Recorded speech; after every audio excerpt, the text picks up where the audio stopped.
Bitcom TV. Passa no seu smartphone.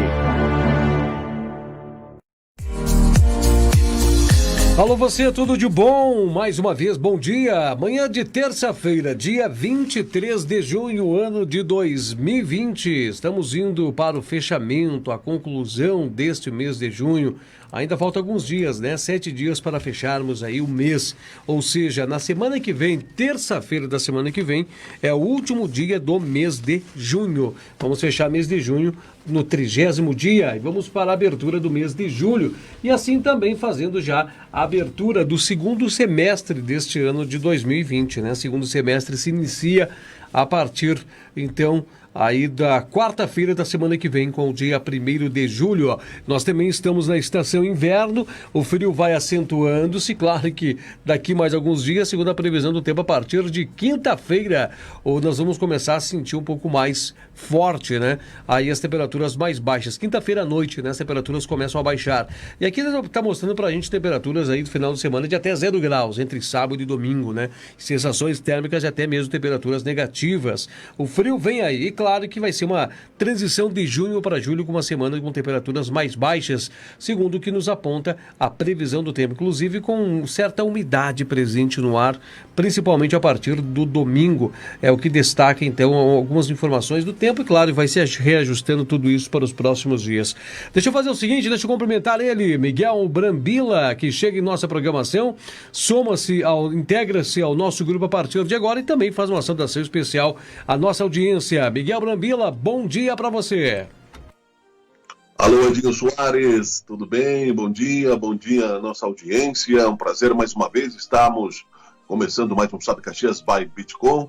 O único frio que está chegando nesse momento é o frio na espinha, com a chegada dos boletos, né, Edinho? Também, né? E muitas reclamações em Caxias do Sul quanto às faturas de cobranças da autarquia da água aqui, né? O SAMAI, né? Por parte do SAMAI, as pessoas estão indagando os valores que estão vindo, contas de 200, contas de 600, contas acima de 1.000. Tem até mesmo faturas que nós mostramos aqui na programação, segundo relatos de internauta, de contas de R$5.000 aí de água. Então tem muitas interpretações e claro que isso assusta, né? A gente fica pensando muitas vezes, tem pessoas que estão esperando 600 pila para poder pagar algumas contas e ver uma conta desta natureza, assusta mesmo. Ah, com certeza, né? Nós vivemos aí no contrassenso dos contrassensos em uma sociedade, como dissemos ontem, né? 6,5% de aumento também na tarifa de luz em momento de pandemia. Não pensemos que as corporações estão pensando no cidadão, não. E aí a concentração de renda continua, né? Mas eu tenho certeza que o PROCON vai ajudar muito positivamente nesse sentido. Nós acreditamos aí que o Idair Mosquen, que é o diretor-presidente do SAMAI, vai agir nesse sentido e que é impossível, né, que alguém gaste tanta água assim no momento de dificuldade. Pode ser que se gaste um pouco mais, mas essas médias aí são absurdas, evidentemente, né?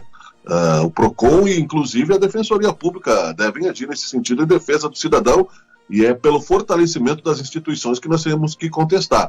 O ruim disso tudo é que se você não paga, você fica com a corda no pescoço, porque já tive, por exemplo, em determinado período do passado, com a operadora de telefonia, uma desavença no contrato de televisão a cabo, uma promessa falsa que nos fizeram, e eu utilizei, inclusive, no período da Defensoria Pública, Edinho, mas para que você consiga, né, seguir em frente sem ir para o SPC e sem ter o corte de outros serviços dessa mesma empresa que eu precisava, que era o telefone, né? Nós tivemos uma desavença na questão da TV a cabo, você tem que pagar para depois eles te ressarcirem o dinheiro. E no final das contas ainda fizeram um acordo e eu tive que pagar antecipado para receber de volta em serviços. Então o cidadão sempre é o mais fraco, esse que é o problema do Brasil, não é? E inclusive pelo medo que se tem pela falta de cultura e de informação mais profunda, o pessoal é mais humilde mesmo, não sabe como é que funciona a instituição jurídica, o pessoal tem medo. Muitas vezes a defensoria, conforme, né, o defensor ele vai te instruir, mas ele vai rapidamente despachar para um acordo, muitas vezes, o que prejudica o cidadão. Então nós temos que continuar, e esse é o papel da imprensa, né, fiscalizando e fortalecendo aí a consciência pública das pessoas, porque realmente é um absurdo, né? Em tempos de pandemia, aumento da conta de luz, essas contas absurdas aí de uma média que quem é que vai ter a média de 5 mil? Nenhuma empresa gasta 5 mil reais de água, né? Nenhuma lavagem de carro, né? Não faz sentido, Adinho. E o que chama a atenção, bem como você falou, as pessoas que querem contestar primeiro alguma forma de valor cobrado, tem que fazer o pagamento primeiro. Tem que estar ali. As pessoas falam assim, né? Se você acha que a cobrança foi indevida, procure o SAMAI para contestar. Mas ali fala no contestar a partir do momento que foram pagas, não diz contestar antes de pagar. Então está bastante complicado. Eu não sei como é que as pessoas vão fazer com tudo isso. Ainda, e por causa da bandeira vermelha, semana passada estava fechada a autarquia, simplesmente atendendo através de telefones, muitas pessoas dizendo que não estavam conseguindo atendimento pelos canais que foram disponibilizados para a sociedade, muitos números de WhatsApp e também alguns números de telefone. Inclusive a gente trouxe já aqui para a nossa audiência, nas programações da manhã, nós trouxemos ao conhecimento deles os telefones que foram fornecidos dentro do próprio site do SAMAI. Nós colocamos aqui uma imagem que mostrava, né, mostrava para as pessoas os telefones do SAMAI. As pessoas anotaram o WhatsApp, as pessoas anotaram, além do 115, outras formas de atendimento, mas mesmo assim há uma dificuldade para conseguir, né, o atendimento. A gente não sabe se essa dificuldade é porque há muitas pessoas que estão tentando ligar, mas as pessoas nos relatam que liga, chama e ninguém atende, Miguel. Eu acho que cabe aqui um projeto de lei, né, via Câmara de Vereadores. Qualquer um dos nossos vereadores poderia propor um projeto de lei aonde há a contestação do cidadão, e é claro que o cidadão terá que responsabilizar-se, né, pela sua denúncia e vai ter que provar realmente, né, que com os outros boletos, né, as outras contas, mas enfim, sendo real, muito simples, um projeto de lei aonde não somente o SAMAI, mas qualquer conta dessas fornecedoras de serviços básicos, seja de telefone, seja de água, seja de luz, enquanto o processo no PROCON tramita, seja suspensa, né? O maior é que perca, porque as empresas são maiores que os cidadãos. E o cidadão que contesta porque ele precisa. Ninguém tem tempo para ficar brincando aí de ir no PROCON, principalmente o trabalhador e as pessoas, as donas de casa que estão em casa cuidando dos filhos, da família, enquanto as pessoas trabalham, ou os donos de casa, né, porque ao contrário já acontece muito, né, no meu caso já é quase isso, também já sou quase, né, um tolar, né, de não fosse o online, né, então, muito simples, um projeto de lei que coloque isso, bom, então a conta está sob suspeita, fica congelada, enquanto o PROCON, o Ministério Público resolve, segue o serviço, você paga as próximas contas, se for o caso, dentro de, né? Eu conheço vários casos assim, normalmente o SAMAI propõe um acordo e outras autarquias, mas sempre é prejudicial aquele que propõe. Por exemplo, nunca é realmente o valor, sempre a pessoa acaba, os mais fracos, os mais pobres, acabam aceitando porque foi trocado um serviço aqui, foi trocado um cano ali, foi feito isso aqui, e você não tem um processo de fiscalização, não estou colocando em suspeita, mas muitas vezes, né, o próprio trabalhador ali não vai da autarquia, né, não vai acabar assumindo para si a responsabilidade. Então eu acho que o maior é que tem que, no caso a autarquia ou a empresa privada, deve se responsabilizar em provar que não está cobrando. Então fica suspenso no período de contestação da dúvida, vai para a tramitação pública, quando o juiz determinar, né, pronto, aí se o cidadão perdeu, que ele estava de má fé, ele perdeu, pode até tomar uma multa por isso. Não é difícil fazer um projeto de lei que proteja o cidadão nesse sentido. Fica a dica para os nossos vereadores aqui, Edinho, seria muito melhor, né? Porque quem perde é o grande, não é o pequeno. O pequeno que está ali com a sua continha do mês vai ter que pagar 5 mil reais, ou senão vai ter a sua água cortada, como é que faz? Tem bastante coisas a serem observadas. 11h43, esse é o nosso Sabe Caxias by Bitcom, na edição, né, desta terça-feira. Miguel Brambila, chega-nos a informação já repercutida aqui dentro dos nossos programas que nós temos mais um óbito registrado em Caxias do Sul, 12º óbito de Covid-19, uma mulher de 63 anos que estava no Hospital Geral internada desde o dia 28 de maio. Ela veio falecer hoje, né, às 4 horas da manhã. Em outras comorbidades, ela tinha hipertensão. O falecimento se deu por pneumonia, que foi muito agravada pelo Covid-19. Chama a atenção também que hoje pela manhã nós conversamos com a Márcia Nunes, ela é CEO, né, do Ibope Inteligência, é um departamento do Ibope que faz pesquisas dos mais variados segmentos, e eles estão envolvidos na pesquisa em 3 fases divididas pelo Ministério da Saúde para fazer um levante social sobre a Covid-19. Foram selecionados municípios, e Caxias do Sul é um dos municípios selecionados numa listagem de 133 municípios para a testagem e amostragem do Covid-19. E ela disse que por informações preliminares dos números que eles têm já em mãos, claro que ainda falta o fechamento de mais a terceira amostragem, deu para compreender que para cada um caso confirmado, ou seja, autoridades e agentes em saúde confirmando, positivando que há Covid-19, há outros 6 casos possíveis, né, de pacientes assintomáticos na proporcionalidade. Então nós temos aqui Caxias do Sul mais ou menos, Miguel, mais ou menos, né? A gente vai dizer mais ou menos porque agora a Prefeitura de Caxias do Sul quer o entendimento dos testes realizados pela JBS. Mas vamos botar 1.000 e poucos casos, tem 600 oficializados pelo município, mais os 400 da JBS, 1.000 e tantos casos. Então, potencialmente, segundo essa pesquisa, pode-se ter mais de 6.000 pessoas com Covid-19 em Caxias do Sul. O que isso pode nos trazer de observação frente à matemática que está se tornando, que está mostrando muito precisa nesses últimos meses? Pois é, né? Esse é o anúncio do caos, né? Esses números, porque o período de incubação são 15 dias. É claro que muitos assintomáticos, nesse sentido, terão contato com a doença e nem apresentarão, aí estarão pior que isso, né? Transmitindo, porque o assintomático também transmite, por isso a obrigatoriedade do uso de máscaras e os cuidados sanitários. Mas você veja que vamos considerar aí um percentual menor de doentes, né? Porque nesses 6.000 aí temos muitos assintomáticos, né? Que são jovens, que são pessoas que têm a saúde. Oi, Edinho. A maioria, né? A maioria se torna-se assintomático porque não apresenta quadros da síndrome, né? Ou seja, não apresenta sintomas, mas não significa que o vírus não está agindo dentro do próprio organismo e está se proliferando para outras pessoas. Mais um detalhe para você ter de base para sua análise, as 2 fases da pesquisa foram realizadas num espaçamento de mais ou menos, como você disse, de 15 a 20 dias. E ela disse, né, nos levantamentos preliminares, mas isso não é Caxias do Sul, envolve-se todos os municípios testados, ela disse que a maior incidência está no norte e nordeste, que o índice de crescimento é de 50%. Ela falou assim, é um vírus que age muito rápido.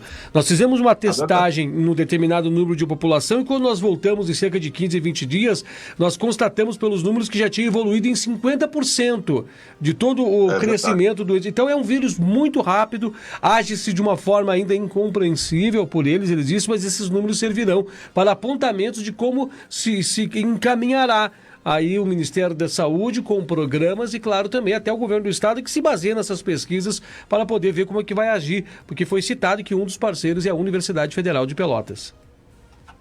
O Ministério da Saúde, né, o Eduardo Pazuello lá não sabe nem onde é que fica, né, as regiões do país em que ele vive, né, o militar não é médico, então se ele não sabe nem a geografia básica, né, que na 6ª série a gente sabe, imagine questões científicas, né. Agora eu me pergunto, né, se está morrendo tanta gente, por que não estão tomando hidroxicloroquina, né, cloroquina, né, os defensores ainda, né, medievais desse remédio tosco, né, e sem comprovação, é só pedir para o médico e tomar, foi liberado, por que não estão tomando, né, Edinho, eu não sei a data dessa pesquisa do Ibope, mas suponha-se que tenha sido hoje, nos próximos 15 dias, se tivéssemos aí, vamos supor a metade, nós teríamos 3.000 pessoas, né, doentes em Caxias do Sul. Eu tenho aqui metade. Desculpa lhe interromper, Miguel, eu tenho aqui esses números até mesmo para você se aprofundar, né? A terceira fase, que é essa que ainda carece de números, ela encerrou-se ontem. Elas foram realizadas 20, 21 e 22 e foram testadas 250 pessoas em Caxias do Sul. Esses números ainda não estão na mão deles, estão na mão dos recenseadores, mas não oficializados para a contagem do Ibope. Mas teve realização no dia 4, 5 e 6 de junho, ou seja, cerca de 15 dias atrás, e teve também no período de maio, de 14 a 21 de maio. Os critérios foram o mesmo, né? Estabelecido um perímetro por bairros e são sorteadas casas dentro de um programa que já foi desenvolvido com estatísticas pré-elaboradas para a realização desse sorteio, e é convidado uma pessoa dessa casa a realizar o teste. A pessoa entra totalmente paramentada na residência, faz a coletagem sanguínea e faz o teste para detectar se está ou não com o Covid-19. A partir desse momento, esses dados são levados para a observação desse observatório central. Aí nessa matemática, cada dia, né, se os números que estão sendo exatos, por isso que ninguém sabe muito, mas e não sabe totalmente, tudo é pesquisa, né, mesmo a matemática não passa a ser precisa nesse momento.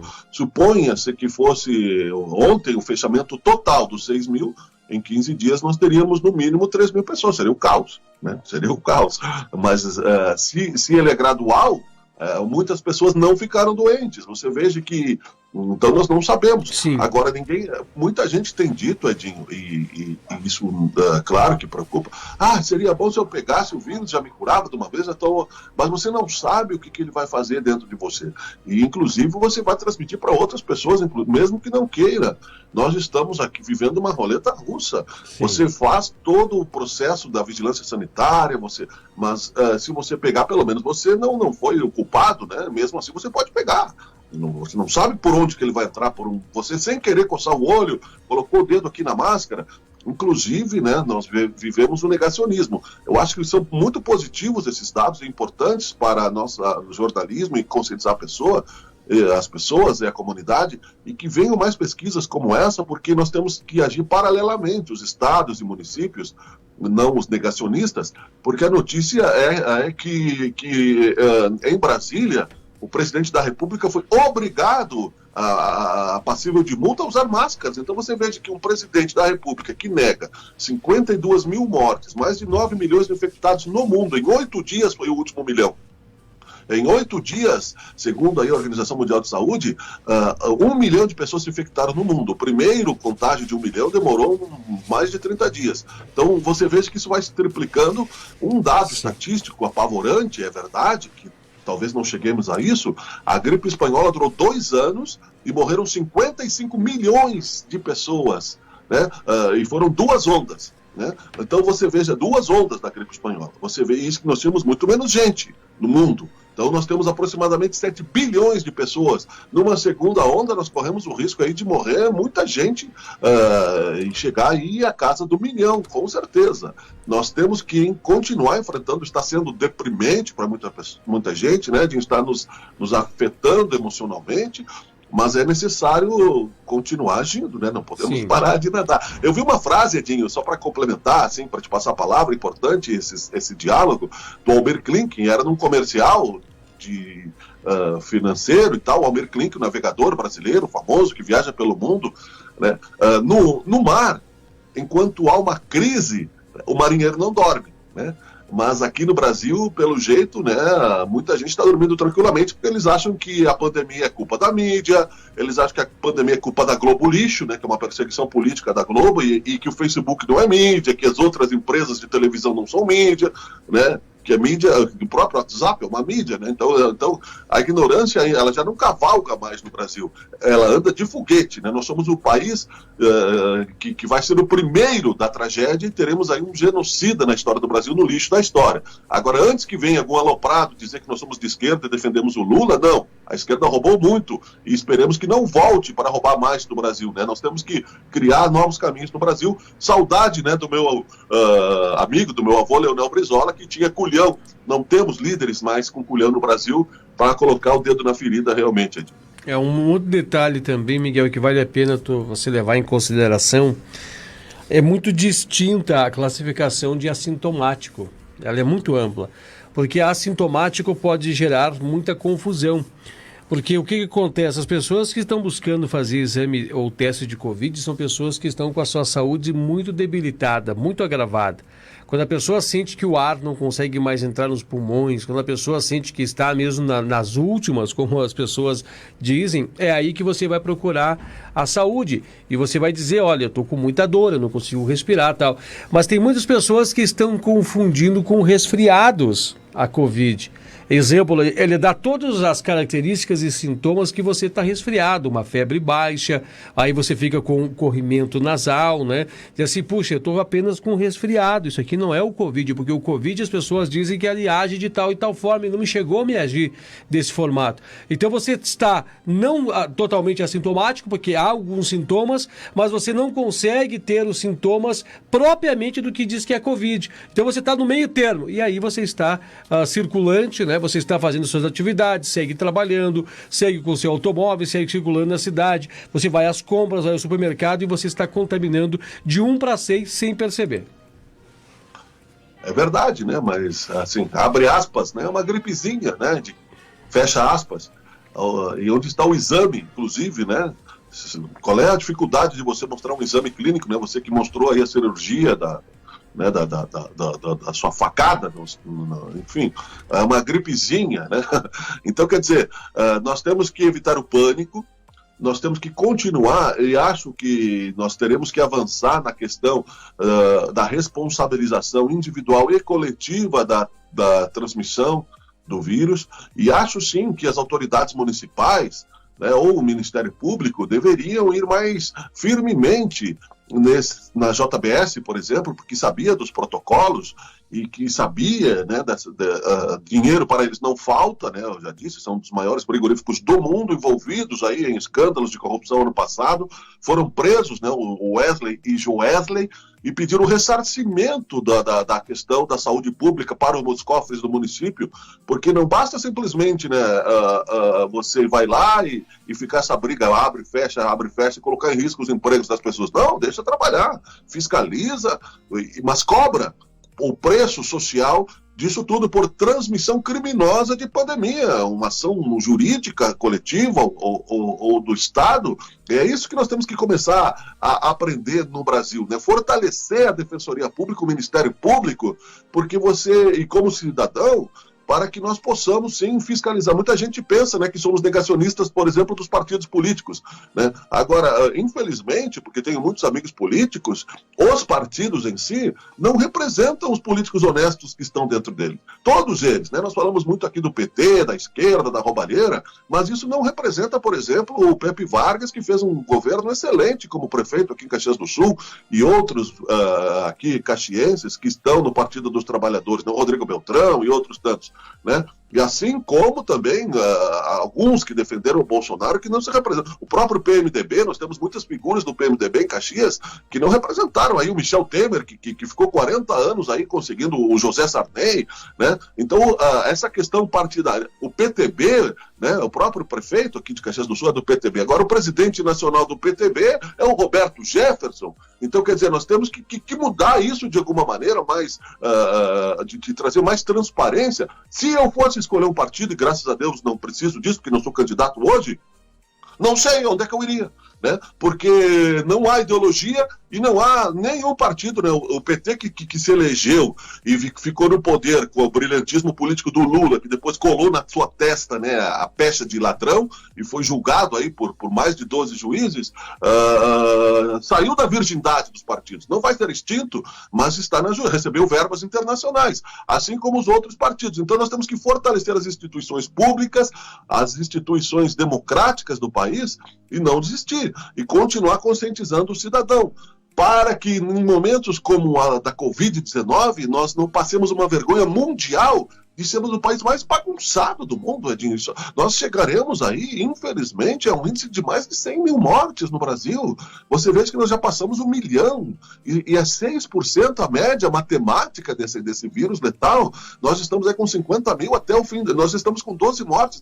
Demorou um montão em Caxias do Sul, agora já estamos com 12 mortes, e 1 morte por dia, quase. E não pense que vai ficar nisso, nós vamos avançar nesse sentido negativo, vergonhoso, Então, quer dizer, nós temos ilhas, mas nós não podemos abandonar o país, porque assim, ó, quando o bem, e não me sinto cidadão do bem, porque eu acho que isso é se apropriar, quando você diz eu sou um cidadão do bem, Jesus Cristo dizia, por que me chama de bom? Só meu Pai, só Deus é bom. Né? Mas a pessoa que você... Isso chama atenção, porque se caso tiver que fechar a UPA, a gente não acredita nisso, né? Acho que nenhum caxiense está acreditando nisso, mas há uma hipótese disso acontecer. Se fechar essa UPA, o que vai acontecer com a nossa região aqui, Miguel? Pois é, a informação que eu tenho, Edinho, e é superficial, mas é que foi votado agora pela manhã em sessão emergencial da Câmara de Vereadores e rejeitado, né, o contrato emergencial. Foi votado em sessão extraordinária, agora pela manhã, o projeto de um contrato emergencial de 6 meses e foi rejeitado pelos vereadores. E, portanto, não será desta forma. É preciso ter urgência nesse sentido, né? Avançar no sentido de que agora muitas coisas passam a ficar estranhas, né? Gostaria, inclusive, né, sugerir aos nossos queridos amigos vereadores, e eu não sei isso, posso estar enganado, se esta sessão extraordinária é paga ou não, né, que esse dinheiro da sessão extraordinária seja para cestas básicas, né, para as pessoas que estão passando fome e desempregadas na pandemia. Primeira coisa. Segunda coisa, essa questão da emergência, né, é que você deixa a sua casa começar a pegar fogo da cozinha e o fogo ir para a sala para depois, né, colocar terror, né, nos bombeiros e colocar a culpa nos bombeiros. Então, eu acho que aí já houve um processo de procrastinação, e não digo que é política, mas também pode ser. Ontem nós dissemos isso, existem outras instituições, um pool de instituições, inclusive, poderia, no processo licitatório normal, por exemplo, tudo bem, se outros não têm condições, poderiam se unir, outras instituições. O próprio Hospital Pompeia também tem escola de profissionalizante de médicos, a escola Fátima tem cursos profissionalizantes de enfermeiros. Então, quer dizer, né, outros municípios próximos também. Então, Caxias do Sul não vai deixar a peteca cair. Agora também nós não podemos achar que todo mundo é santinho aqui não, Edinho, né? Não vou dar nomes aos bois, mas esperemos que não volte a bandeira vermelha. Está sob a responsabilidade daqueles que foram os comerciantes que precisam trabalhar, os cuidados com, por exemplo, nos bairros, e eu acho que aí vai começar um problema muito sério, Edinho, na questão da pandemia. Os pequenos comércios não têm nem poder, porque é até perigoso, e eles não querem perder, porque já estão com dificuldades, entrar pessoas sem máscara no comércio, né? Por exemplo, então, você não vai poder passar álcool em toda a sua mercadoria. Tem comércio que eu conheço nos bairros que são pequenos, numa sala de 5 por 5, prateleiras estreitas, e não estão fazendo esse distanciamento, e onde já tem surto da Covid-19. Então, não vai fechar a UPA, mas mesmo assim, esta pressão do tempo por causa do atraso na licitação, do processo, eu acho que foi um erro administrativo. Agora já foi, né? Não tem o que fazer, é preciso corrigir. Mas não deve ser um peso argumentativo para botar a carroça na frente dos bois, que só vai atrapalhar juridicamente, Edinho. Perfeito. Miguel, 12:02, quem nos manda embora o relógio hoje, deixar um espaço para as suas análises finais aí, Miguel. Eu gostaria de lembrar que nós estamos ainda em pandemia, né? Eu gostaria de esquecer, na verdade. Se fosse só trocar de canal, né, Edinho? Só não sintonizar a Globo, é tão simples, né? Vou trocar de canal, não vejo mais a Globo, acabou a pandemia, coisa boa, né? Que bom, né? Você veja bem. Mas as redes sociais, o Facebook é uma das maiores mídias do mundo, né?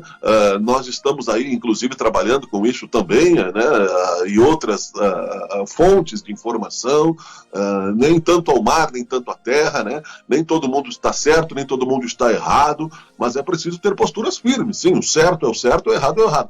Há uma relatividade moral no Brasil que serve para um, não serve para outros, né? Os mesmos juízes que condenaram o Lula e foram desconstituídos, né, não servem para condenar o Bolsonaro. Quando o Moro condenou em primeira instância o Lula, né, depois ele agora virou bandido, né, entrou no governo, né, agora virou bandido por denunciar aí as possíveis interferências do Bolsonaro. Você veja que nós não precisamos morrer abraçados com votos, né? Nós não precisamos morrer abraçados com políticos de estimação. Nós precisamos de cidadania. Então, ainda lembrando desta questão, para concluir, Edinho, das contas, né? fica novamente a dica aí para qualquer um dos nossos amigos vereadores, faça um projeto aí beneficiando o cidadão, aonde houver dúvida, deixe sob júdice para que o PROCON resolva e o cidadão não tenha os seus serviços cortados. É muito simples, é fácil proteger o cidadão, basta boa vontade política. A pandemia vai passar, digo isso para mim mesmo todos os dias, mas não sabemos quando. E muita gente ainda, infelizmente, vai partir desta, e nós teremos muita dor e sofrimento ainda, infelizmente, Edinho.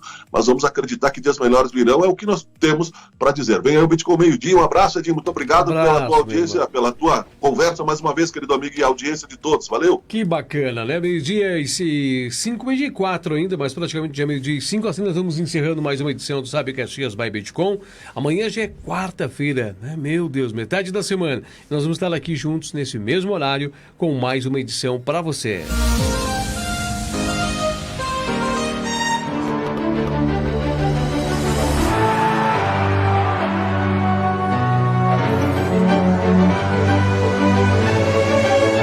Bitcoin TV. Passa no seu smartphone.